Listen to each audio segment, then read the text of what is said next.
Shopping মানেই আমার কাছে একটা আলাদা আনন্দ। হতে পারে তার অ্যামাউন্টটা কম বা হতে পারে অনেকটা কম সংখ্যক কিছু কিনেছি। তাতে কী আছে? মনটা এমনিই খুশি হয়ে যায়, তাই না? আমার না কলকাতা থেকে যে ক্লাচারগুলো এনেছিলাম সেগুলো মোটামুটি ইউজ করতে করতে সবগুলোই ক্র্যাক হয়ে গেছে, মানে ভেঙে গেছে, ব্রেক হয়ে গেছে।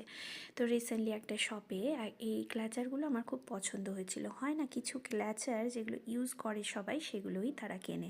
তো ফার্স্ট টাইম এগুলো দেখে নিয়ে নিলাম। তার সাথে দুটো সুইটসা ইয়ারিং নিয়েছিলাম, দুটো পার্ল দেওয়া, আর তার সাথে ওটা একটা ছিল বো প্যাটার্নের। তার সাথে আদ্ভিকের এই যে বালিশটা দেখছো না, এই বালিশেই আদ্ভিক ঘুমোয়।